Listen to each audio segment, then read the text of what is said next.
Hello students, myself Dinesh Kumar Jain, DJ sir from Kota. My channel Mediter Kota. पिछले term पे मैंने आपको बताया था फ्लूइड स्टैटिक्स के बारे में। आज भी मैं आपको क्या है कि फ्लूइड स्टैटिक्स की इंफॉर्मेशन से आपको क्या है कि इंट्रोड्यूस करा रहा हूँ। इसकी इंपॉर्टेंट बातें जो है फ्लूइड स्टैटिक्स की एप्लीकेशन की वो आपको बताने जा रहा हूँ। ध्यान से सुनिए, बड़ा इंपॉर्टेंट आर्टिकल है। किसी भी तरीके से आपको क्या है कि पढ़ने के बाद कंफ्यूजन नहीं बचेगा। तो देखते हैं। देखो यहाँ पे क्या है कि वेट आपको बता रखा है इस लिक्विड का, इस सॉलिड का। यहाँ पे क्या है कि अगर आप देखेंगे ये जो सॉलिड बॉडी है इसको क्या है कि यदि स्प्रिंग बैलेंस हमने मेजर किया तो यहाँ पे इसकी क्या है कि एक्चुअल वेट है इसका A। यहाँ पे आपको लिक्विड दिखा रखा है, इस लिक्विड का क्या है कि एक्चुअल वेट हमने बैलेंस करा, बैलेंस से मेजर करा तो कितना आ रहा है B। तो डियर स्टूडेंट्स, अब आप देखिए आर्किमिडीज का प्रिंसिपल क्या बोलता है कि किसी भी बॉडी को यदि हम फ्लूइड में डालते हैं तो उस पर अपथ्रस्ट फोर्स काम करता है और अपथ्रस्ट फोर्स के काम करने की वजह से बॉडी का अपरेंट वेट कम हो जाता है। और न्यूटन का थर्ड लॉ क्या बोलता है, to every action there is equal and opposite reaction. Okay, तो इन दोनों कंसेप्ट को यदि अपन लगाएंगे, क्योंकि यहाँ पे आपने क्या किया है, इस ब्लॉक को इस फ्लूइड के अंदर क्या है कि आपने क्या है कि सबमर्ज किया है, तो इसकी वजह से फ्लूइड की वजह से क्या लगेगा, अपथ्रस्ट फोर्स। अपथ्रस्ट फोर्स लगने की वजह से यहाँ पे स्प्रिंग बैलेंस की रीडिंग क्या आएगी, कम आएगी, कितनी आएगी, A minus upthrust force. And since to every action there is equal opposite reaction, तो यहाँ पर क्या आएगी, अब वेइंग बैलेंस की जो रीडिंग आएगी वो आएगी B प्लस थ्रस्ट के इक्वल। ओके, अब यहाँ पे क्या है कि नेक्स्ट केस देखिए, यहाँ भी क्या है कि ये वाला जो ब्लॉक है ये क्या है कि फ्लूइड के अंदर सबमर्ज्ड है, तो स्प्रिंग बैलेंस की रीडिंग तो कितनी आ रही है, A माइनस थ्रस्ट, लेकिन ये पूरा वेट किस पे लगा हुआ है, ये क्या है कि यहाँ पे वेइंग बैलेंस पे रखा हुआ है। तो वेइंग बैलेंस की रीडिंग कितनी आएगी, अब A प्लस B आएगी। ओके, क्यों आएगी A प्लस B, क्योंकि पूरा का पूरा दोनों वेट जो है इसी के अंदर आ जाएंगे, A माइनस थ्रस्ट वाला भी इसी के अंदर आ जाएगा। तो A minus thrust plus B plus thrust करोगे तो कितना आ जाएगा, A प्लस B। अब डियर स्टूडेंट, आपको क्या है कि मैं आपको एक और इम्पोर्टेंट बात बता रहा हूँ। देखो, अगर किसी ऑब्जेक्ट को हमने क्या है कि वाटर में क्या है कि डाला, तो वाटर की वजह से अपथ्रस्ट फोर्स लगेगा, उसकी वजह से क्या है, उसका अपरेंट वेट डाउन होगा। तो अपथ्रस्ट फोर्स वाटर में जो लग रहा है वो कितना है, volume of solid displace into density water into G। और सपोज क्या है कि वेट लॉस कितना हुआ है यहाँ पे A। अब क्या है कि यदि उसी सॉलिड को हमने क्या है कि किसी दूसरे लिक्विड में डाला जिसकी डेंसिटी सिग्मा L है, तो अपथ्रस्ट फोर्स का अमाउंट कितना है, thrust force in liquid equal to volume into density liquid into G। और ये लॉस कितना हो रहा है यहाँ पे वेट में B। तो यहां से क्या है कि आप A अपॉन B करेंगे तो किसके इक्वल होगा, ये थ्रस्ट फोर्स किसके इक्वल है, वाटर वाला, wait of the solid in air minus weight of the solid in water. और ये थ्रस्ट फोर्स लिक्विड के किसके इक्वल है, ये थ्रस्ट फोर्स का मीनिंग क्या है, वेट लॉस, जो किसके इक्वल है, weight of the solid in air minus weight of the solid in given liquid. Okay, तो यहां से यदि आपको क्या है कि A और B दे रखे हैं तो अपन क्या है कि इसका रेशियो निकाल सकते हैं। ओके, नेक्स्ट बात देखिए, ये बड़ी इंपॉर्टेंट बात है, आपको बता रहा हूं। यहाँ पे क्या है कि किसी भी सॉलिड ऑब्जेक्ट के अंदर क्या है कि अगर होलोनेस होती है तो अगर हमें क्या निकालना हो, कैविटी का वॉल्यूम निकालना हो। कैविटी से क्या मतलब है, कई बार आपने देखा होगा कई सिलिंड्रिकल ऑब्जेक्ट होते हैं अंदर से खाली होते हैं। इवन हमारी ह्यूमन बॉडी है, ये अंदर से क्या है कि खाली है, तो हमें क्या है कि क्या निकालना हो, वॉल्यूम ऑफ कैविटी निकालना हो। तो कैसे निकालेंगे, हमें क्या है कि यहाँ पे हमारा वेट दिया होगा एयर में, हमें हमारा वेट दिया होगा वाटर में। जब हमें क्या है कि हमारा वेट एयर में दिया हुआ है और हमारा वेट वाटर में दिया हुआ है, तो हम यहां से क्या करेंगे, अपथ्रस्ट फोर्स की कैलकुलेशन करेंगे। क्योंकि अपथ्रस्ट फोर्स क्या होता है, weight of the object in air minus weight of the object in water. Okay, this is equal to upthrust force. और अपथ्रस्ट फोर्स किसके इक्वल होगा, मैंने आपको पहले भी बताया था कि अपथ्रस्ट फोर्स की कैलकुलेशन में केवल आउटर वॉल्यूम क्या है कि डिसाइड करता है, आउटर वॉल्यूम इंपॉर्टेंट होता है। तो अपथ्रस्ट फोर्स को हम क्या लिखेंगे, upthrust force equal to volume of solid displace into density of fluid into G। तो यहां से हमें क्या मिल गया, वॉल्यूम मिल जाएगा सॉलिड का।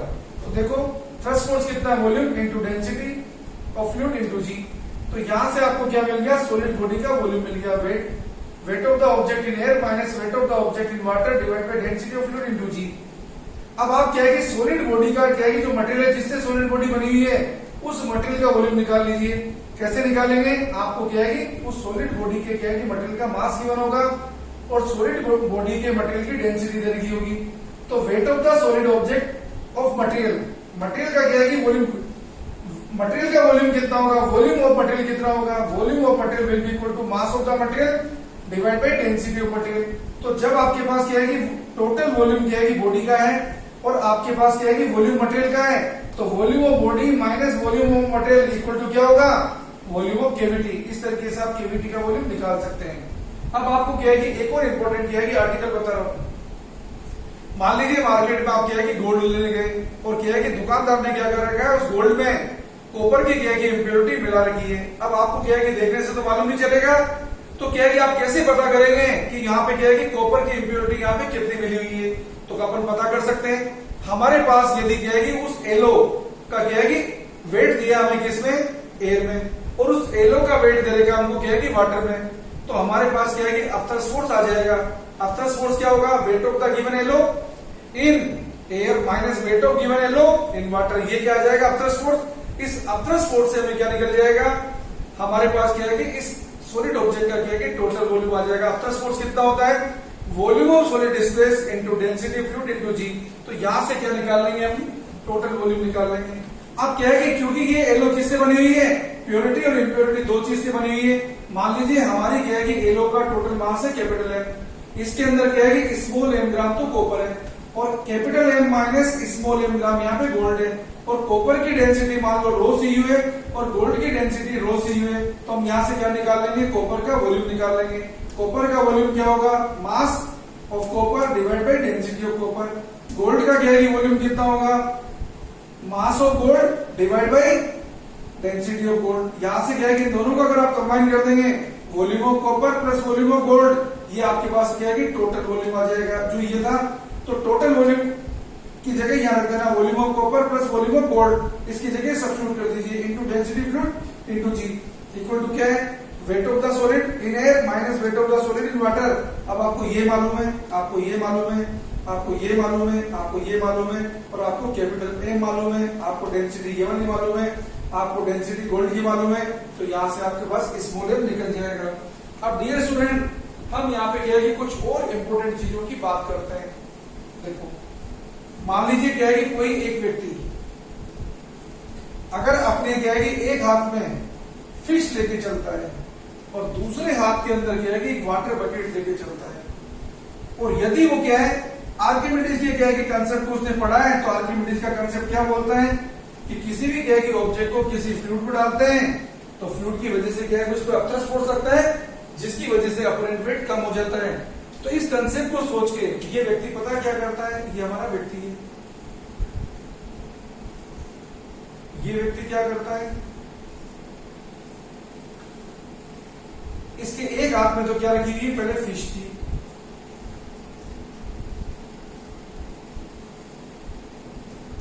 एक हाथ में इसके फिश थी और एक हाथ में इसके क्या है वाटर बकेट थी। ये क्या सोचता है, आर्किमिडीज के कंसेप्ट को लगाता है, सोचता है कि फिश को इसमें डालूंगा तो क्या है अपरेंट वेट कम होता है, तो क्या है इसको हल्का फील होगा।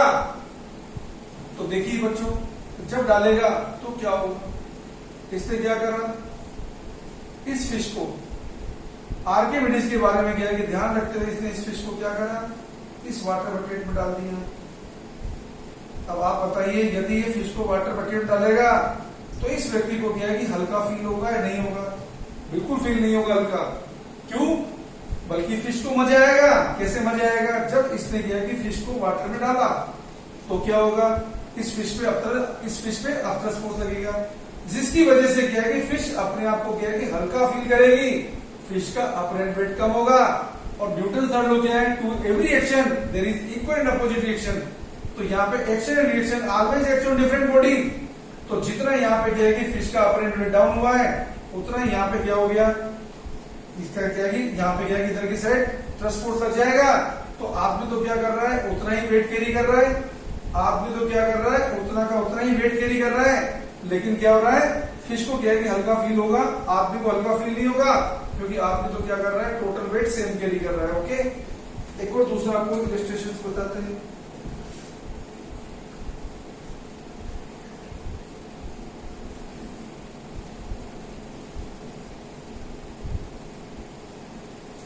देखो, यहां पे क्या है कि एक हमारे पास क्या है, कोई भी एक सैंपल है, ये मान लीजिए हमारे पास एक कंटेनर है।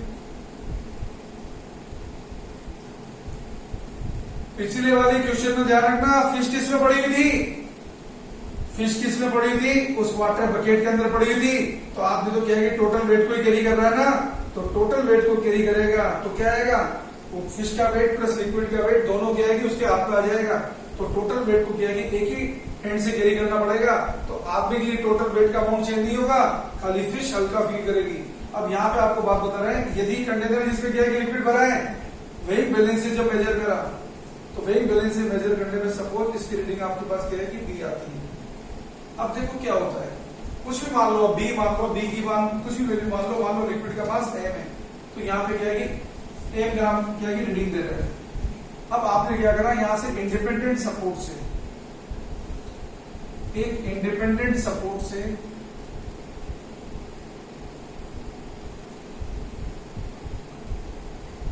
इस इंडिपेंडेंट सपोर्ट से आपने क्या है कि शुगर का पीस लटका दिया यहां से।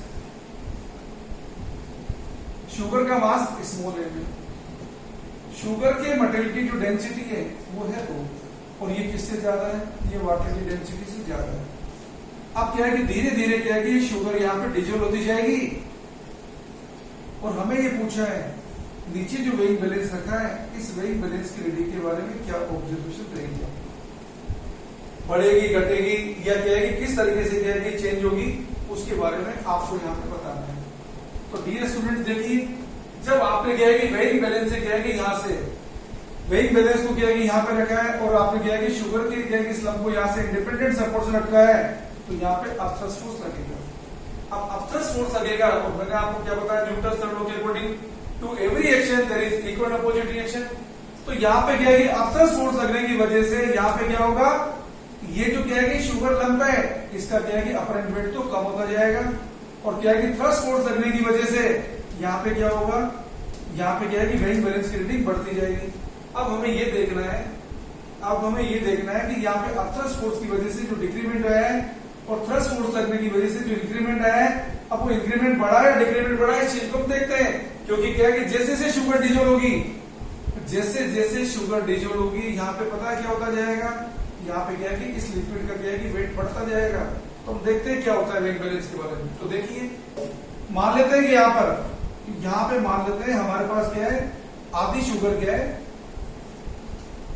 m/2 प्लस m/2, आधी शुगर यहाँ पे क्या है कि मान लो डिजोल्व हो गई। जब आधी शुगर यहाँ पे डिजोल्व हो जाएगी तो देखो क्या होगा, अपथ्रस्ट फोर्स कितना लगेगा, ये अपथ्रस्ट फोर्स है, volume displace into density fluid into g, कितना यहाँ पे अपथ्रस्ट फोर्स है, ठीक है। जबकि क्या है कि शुगर की वजह से जो यहाँ वेट बढ़ रहा है वो कितना है m/2 जी। अब आप देख सकते हैं शुगर जो यहाँ डिजोल्व हुई, इतना यहाँ वेइंग बैलेंस की रीडिंग बढ़ी है, और यहाँ पे क्या है इतना अपथ्रस्ट फोर्स यहाँ पे क्या हो रहा है, इस अपथ्रस्ट फोर्स की वजह से क्या हो रहा है, यहाँ पर इसका क्या है कि रीडिंग यहाँ पे कम होती जा रही है।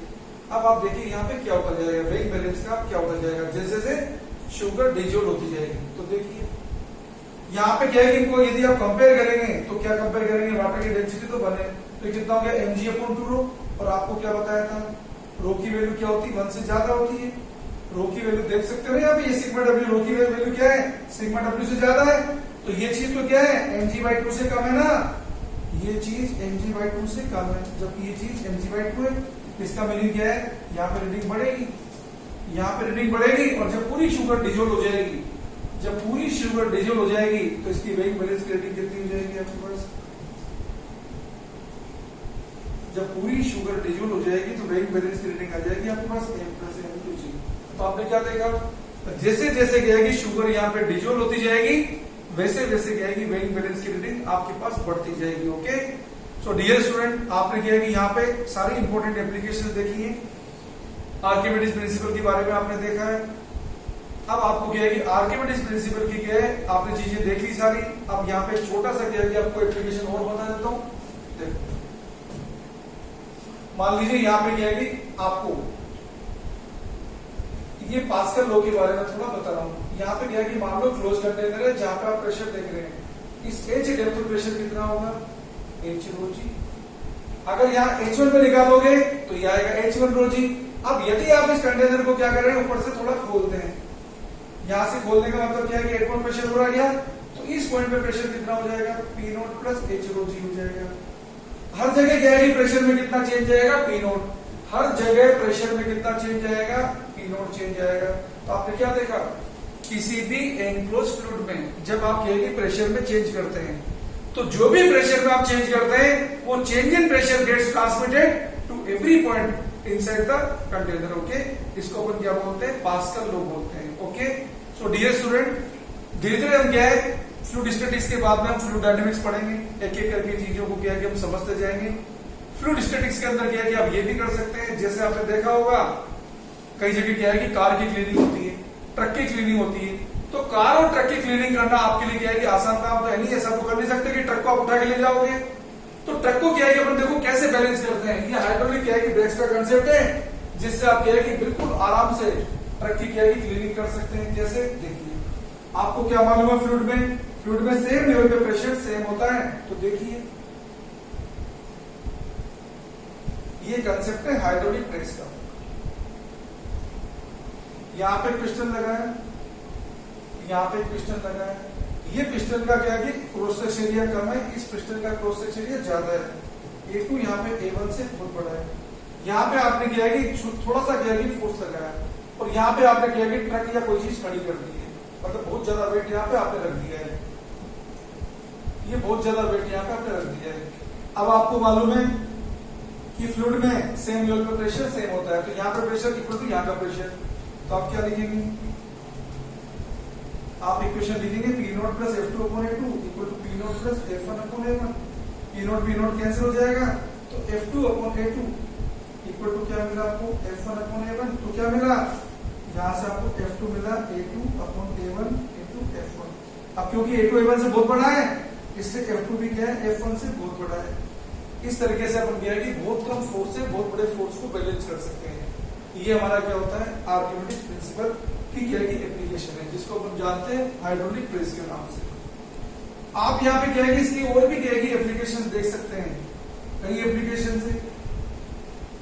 तो देखिए, अगर क्या है कि फ्लूइड एक्सेलरेटेड पोजीशन में होगा, तो आपको क्या है कि कोई नया काम नहीं करना है।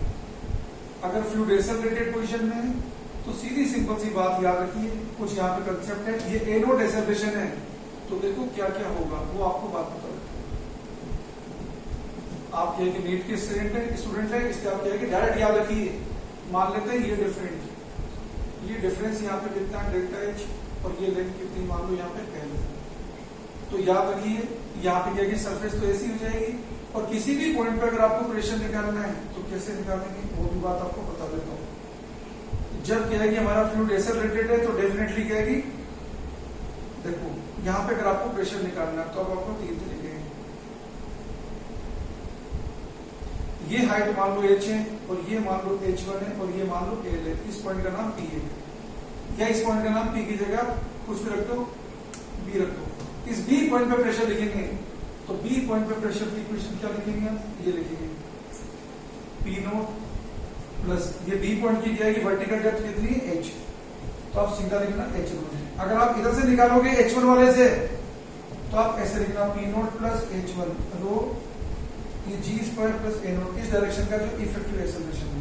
और अगर आप ऐसे निकालोगे हॉरिजॉन्टल से, तो कोई प्रॉब्लम नहीं है, तो पी नोट प्लस एल रो, ये ए नोट जो इसका एक्सेलरेशन है। इन तीन में से आप कैसे निकालिए, आपको साथ में ये भी याद रखिए, ये जो एंगल है टेन थीटा की कई बार आपको जरूरत पड़ेगी। तो टेन थीटा कैसे लिखोगे, टेन थीटा लिखोगे delta H upon L equal to क्या होगा, ए नोट अपॉन जी। ये टेन थीटा का एक्सप्रेशन होता है हॉरिजॉन्टल एक्सेलरेशन। अब अगर ये फ्लूइड वर्टिकल एक्सेलरेशन में हो, तो कैसे लिखोगे आप इक्वेशन, उससे भी आप देख लीजिए। अगर फ्लूइड आपका वर्टिकल एक्सेलरेशन में है, तो कोई प्रॉब्लम नहीं है, आप किसी भी पॉइंट पे अगर क्या प्रेशर लिखेंगे, देखिए ये पॉइंट है, h डेप्थ पर है, और ये मान लो क्या है कि एक्सेलरेशन है a नोट। तो नया कुछ नहीं करना, p नोट प्लस जो न्यूटन्स लॉ जो मोशन लगाते हैं, सिर्फ वो की वही चीजें यहाँ पे रख देती है, ये आपका प्रेशर हो जाएगा। और अगर क्या है कि इसमें हॉरिजॉन्टल और क्या है कि वर्टिकल दोनों एक्सेलरेशन है, तो ये डायग्राम आपका ऐसा होगा। मान लो ये एक्सेलरेशन x है, और ये एक्सेलरेशन वर्टिकल का ए वाई है। अब आप टेन थीटा को क्या लिख दोगे, ये तो डेल्टा एच है और ये एल है। टेन थीटा को क्या लिख दोगे आप, delta H upon L equal लिखोगे एक्स अपॉन ए वाई प्लस जी। टेन थीटा लिखोगे आप एक्स अपॉन ए वाई प्लस जी। ओके, इस तरीके से आप क्या लिखे टेन थीटा की इक्वेशन लिख सकते हैं फ्लूइड में। डियर स्टूडेंट, आपको क्या है कि एक और इंपॉर्टेंट बात बता देता हूं। देखो, क्लोज कंटेनर के प्रेशर को कैसे लिखोगे, डिफरेंट पॉइंट पे कैसे लिखोगे। ये आपके पास क्लोज कंटेनर है, इस पॉइंट का नाम ए है, इसका नाम बी है, इसका नाम सी है, इसका नाम डी है। फ्लूइड जो भरा है उसकी डेंसिटी 2 है। ठीक है, अगर आपको क्या है कि यहाँ पे प्रेशर लिखना है और ये फ्लूइड मान लो एक्सेलरेटेड है ए नोट से, तो देखिए अगर आप ए पॉइंट पे प्रेशर लिखेंगे तो आएगा 0। अगर बी पॉइंट पे प्रेशर लिखेंगे तो इसकी हाइट क्या है मान लो कितनी है, इसकी हाइट मान लो h है, तो बी पॉइंट पे प्रेशर आएगा h रो g। अगर आप डी पॉइंट पे प्रेशर लिखेंगे तो डी पॉइंट पे प्रेशर कितना आएगा, ये आएगा इसकी लेंथ अगर l है तो ये आएगा l रो a नोट। और अगर आप सी पॉइंट पे प्रेशर लिखेंगे तो ये आएगा h rho g plus l rho a naught. तो डियर स्टूडेंट, सबसे ज्यादा प्रेशर कहां पर है, यहाँ पर सी पॉइंट पे, और सबसे कम प्रेशर कहां पर है, ए पॉइंट पे। ये ध्यान रखिए आप। ओके, तो डियर स्टूडेंट, हमने आपको क्या है कि यहाँ पे फ्लूइड स्टैटिक्स के बारे में बताया। आगे हम आपको क्या है कि फ्लूइड डायनेमिक्स के बारे में बताएंगे। हमारे वीडियो को क्या है कि लाइक करिए, सब्सक्राइब करिए, शेयर करिए, ताकि क्या है कि आपके फ्रेंड्स भी क्या है इस चीज का क्या है कि फायदा उठा सके। Thank you very much.